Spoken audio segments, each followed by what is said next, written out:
Hi good morning. അപ്പോൾ ഇന്നത്തെ നമ്മുടെ റെസിപ്പി ഒരു ദോശയാണ്. ചെറിയൊരു മധുരമുള്ള ദോശ. നമ്മുടെ ഗോതമ്പൊടി കൊണ്ടുള്ള ദോശയാണിത്.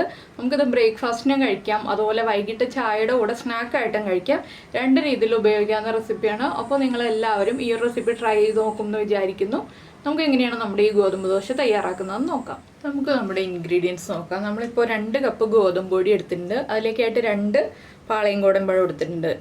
പാളയം ഗോതമ്പഴം തന്നെ ആയിരിക്കും നമുക്ക് കൂടുതൽ ടേസ്റ്റ് ഉണ്ടാവുക. ഒരു മുട്ട എടുത്തിട്ടുണ്ട്. മുട്ട ഒഴിവാക്കിയിട്ട് ചെയ്യാം. മുട്ട ഒഴിവാക്കിയിട്ട് ചെയ്യുമ്പോൾ നമ്മൾ പാനിൽ കുറച്ച് ഓയിൽ സ്പ്രെഡ് ചെയ്തിട്ട് ചെയ്യണം.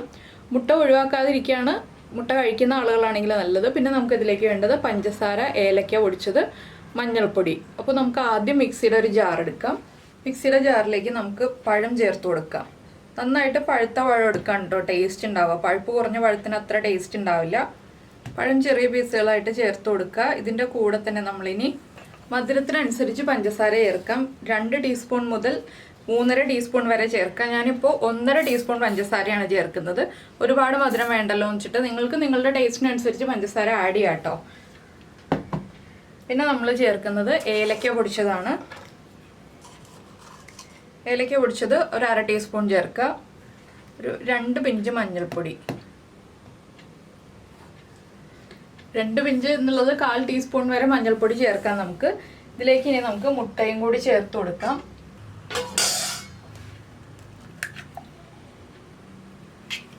ഇനി നമ്മൾ എടുത്തു വെച്ചിരിക്കുന്ന ഗോതമ്പൊടി ചേർക്കാം.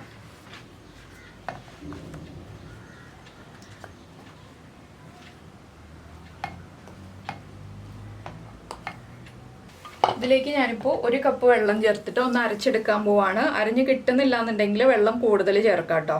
ആദ്യം 1 കപ്പ് മാത്രം ചേർക്കാം. ഒരുപാട് വെള്ളം ചേർത്ത് ലൂസായി പോരുത്. അപ്പോൾ ഞാനിതൊന്ന് അരച്ചെടുക്കട്ടെ. അപ്പോൾ ഞാൻ നന്നായിട്ട് അരച്ചെടുത്തിട്ടുണ്ട്. 1.25 കപ്പ് വെള്ളം ചേർത്താണ് ഞാൻ അരച്ചെടുത്തിട്ടുള്ളത്. ആദ്യം ചേർത്ത 1 കപ്പ് കൂടാതെ വീണ്ടും 1/4 കപ്പും കൂടി ചേർത്തു.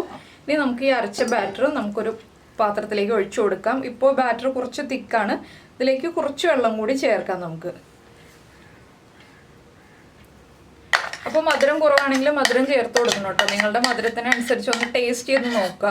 അത് കുറവാണെന്ന് തോന്നുകയാണെങ്കിൽ കുറച്ചുകൂടി മധുരം ചേർത്ത് കൊടുക്കാം. ഞാനിപ്പോൾ ഒരു 1/2 കപ്പ് വെള്ളം ആ മിക്സിയുടെ ജാറിലേക്ക് ഒഴിച്ചിട്ട് ഇപ്പോൾ നമ്മുടെ മാവിലേക്ക് ചേർത്ത് കൊടുക്കുന്നുണ്ട്. ഇനി നമുക്കിതൊന്ന് നന്നായിട്ട് ഇളക്കി മിക്സ് ചെയ്തെടുക്കാം. ഒരു പിഞ്ച് ഉപ്പും കൂടി ചേർക്കണം കേട്ടോ നമ്മളിതിലേക്ക്. അപ്പോഴേ ആ മധുരം ബാലൻസ് ആവുള്ളൂ. ഒരു പിഞ്ചിൽ കൂടണ്ട. ഇനി നന്നായിട്ടൊന്ന് ഇളക്കി മിക്സ് ചെയ്തെടുക്കുക. കുറച്ച് ലൂസായിട്ട് ഇരിക്കണം. അപ്പോഴേ നമുക്ക് നന്നായിട്ട് പരത്തിയെടുക്കാൻ പറ്റുള്ളൂ. ദോശ നന്നായിട്ട് കനം കുറച്ച് പരത്താൻ പറ്റുള്ളൂ. ഇല്ലെങ്കിൽ നമ്മുടെ ദോശയ്ക്ക് തിക്നെസ് കൂടുതലായിരിക്കും. നിങ്ങൾക്ക് തിക്കായിട്ടുള്ള ദോശ മതിയെന്നുണ്ടെങ്കിൽ കുറച്ച് തിക്കായിട്ടുള്ള ബാറ്ററാക്കി എടുക്കാം. ഞാനിപ്പോൾ ഈ ഒരു പാകത്തിലാണ് കലക്കിയെടുത്തിട്ടുള്ളത്. ഇനി നമുക്ക് ദോശ ഉണ്ടാക്കാൻ തുടങ്ങാം. നിങ്ങൾക്ക് താല്പര്യമുണ്ടെങ്കിൽ ഇതിൽ നെയ്യൊക്കെ ചേർക്കാം കേട്ടോ. ഞാനിപ്പോൾ കുറച്ച് നെയ്യ് തടവി കൊടുക്കുന്നുണ്ട്. അത് നിങ്ങളുടെ ടേസ്റ്റിനനുസരിച്ച് നെയ്യോ ഇല്ലെങ്കിൽ വെളിച്ചെണ്ണയോ ചേർക്കാം. വെളിച്ചെണ്ണ ചേർക്കുന്നതിനേക്കാൾ ടേസ്റ്റ് കൂടുതൽ നെയ്യ് തടവുമ്പോഴായിരിക്കും. അപ്പോൾ നമുക്കിനി ദോശ ഉണ്ടാക്കി തുടങ്ങാം. അപ്പോൾ നമ്മുടെ പാൻ ചൂടായിട്ടുണ്ട്. നിങ്ങൾ മുട്ട ചേർക്കാതെയാണ് ദോശ ഉണ്ടാക്കുന്നതെന്നുണ്ടെങ്കിൽ ആദ്യം കുറച്ച് ഓയിലൊന്ന് അപ്ലൈ ചെയ്ത് കൊടുക്കുക, അല്ലെങ്കിൽ നെയ്യ് അപ്ലൈ ചെയ്ത് കൊടുക്കുക. അതിനുശേഷം ദോശമാവ് ഒഴിക്കുക. നമ്മൾ മുട്ട ചേർത്തിട്ട് ഉണ്ടാക്കുമ്പോൾ പാനിൽ പിടിക്കില്ല. അതുകൊണ്ട് നമുക്ക് ആദ്യമേ തന്നെ നെയ്യോ ഓയിലോ അപ്ലൈ ചെയ്യാതെ ദോശയുടെ ബാറ്റർ ഒഴിച്ചു കൊടുക്കുക. ഞാനിപ്പോൾ അധികം വലിപ്പം കൂടിയ ദോശയല്ല ഉണ്ടാക്കുന്നത്. ചെറിയ ദോശ, ഒരുപാട് ചെറുതുമല്ല, ഒരു മീഡിയം വലിപ്പമുള്ള ദോശയാണ് ഉണ്ടാക്കുന്നത്.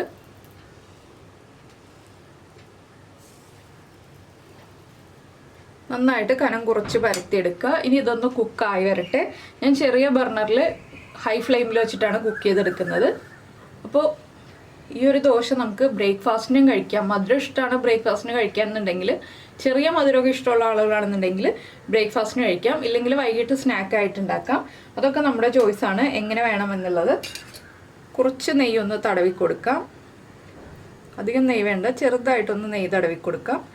ഈ ദോശ ഒന്ന് മൊരിഞ്ഞ് വരണം കേട്ടോ. ഒരുപാട് മൊരിഞ്ഞ് വരണ്ട, ഒന്ന് ചെറുതായിട്ട് മൊരിഞ്ഞ് വരണം.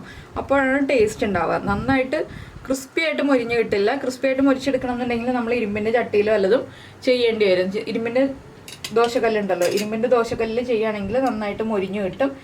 നോൺ സ്റ്റിക്ക് പാനിൽ ചെയ്യുമ്പോൾ അത്രയ്ക്ക് അങ്ങോട്ട് മൊരിഞ്ഞ് കിട്ടില്ല. അപ്പോൾ ഇതൊന്ന് കുക്കായി വരട്ടെ. അടച്ചൊന്നും വെക്കേണ്ട, തുറന്ന് വെച്ചിട്ട് തന്നെ നമുക്ക് കുക്ക് ചെയ്തെടുക്കാം. അപ്പോൾ ഞാൻ മധുരത്തിനായിട്ട് 1 ടീസ്പൂൺ പഞ്ചസാരയും കൂടി ചേർത്തു കേട്ടോ. മധുരം ചെക്ക് ചെയ്തപ്പോൾ മധുരം കുറവായതുകൊണ്ട് 1 ടീസ്പൂൺ പഞ്ചസാരയും കൂടി ചേർത്തു. അപ്പോൾ നിങ്ങൾ നിങ്ങളുടെ ടേസ്റ്റിനനുസരിച്ച് മധുരം ചേർക്കാമെന്ന് ഞാൻ പറഞ്ഞല്ലോ. ഇപ്പോൾ ഇനി ഇത് കുക്കായി വരുന്നുണ്ട്. നമുക്ക് അടുത്ത സൈഡിലേക്ക് തിരിച്ചിടാം.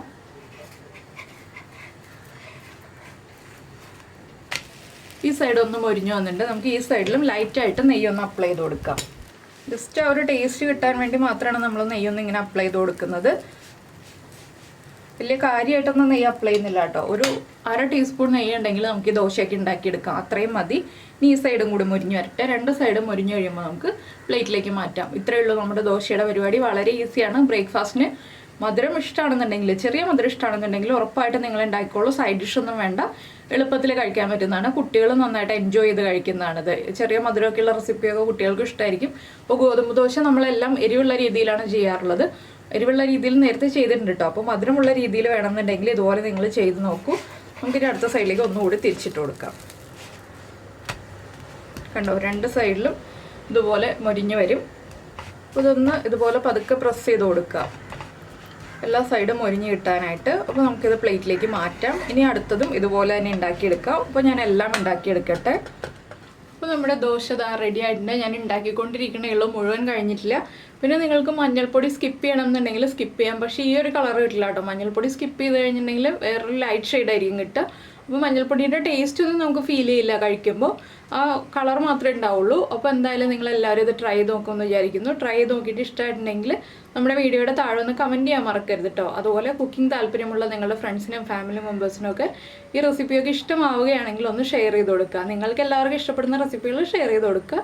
അതുപോലെ തന്നെ നമ്മുടെ ചാനൽ ആദ്യമായിട്ട് കാണുകയാണ്, നമ്മുടെ വീഡിയോയൊക്കെ പ്രസൻറ്റ് ചെയ്യുന്ന രീതിയൊക്കെ ഇഷ്ടമായിരുന്നുണ്ടെങ്കിൽ നമ്മുടെ ചാനലൊന്ന് സബ്സ്ക്രൈബ് ചെയ്യണേ. സബ്സ്ക്രൈബ് ചെയ്യുന്നതിന് ഈ വീഡിയോയുടെ താഴെയുള്ള റെഡ് സബ്സ്ക്രൈബ് ബട്ടൺ ഒന്ന് ക്ലിക്ക് ചെയ്യുക. അതിൻ്റെ റൈറ്റ് സൈഡിലുള്ള ബെല്ലൈക്കണും ക്ലിക്ക് ചെയ്യുക. അപ്പോൾ ഓൾ എന്ന് പറഞ്ഞിട്ടൊരു ഓപ്ഷൻ കാണാം. ആ ഓളും കൂടി പ്രസ് ചെയ്തിട്ടുണ്ടെങ്കിൽ ഞാൻ എപ്പോഴും വീഡിയോ അപ്ലോഡ് ചെയ്യുമ്പോൾ നിങ്ങൾക്ക് നോട്ടിഫിക്കേഷൻ വരും. അപ്പോൾ നമുക്ക് നമ്മുടെ അടുത്തൊരു റെസിപ്പിയുമായിട്ട് അടുത്ത ദിവസം വീണ്ടും കാണാം.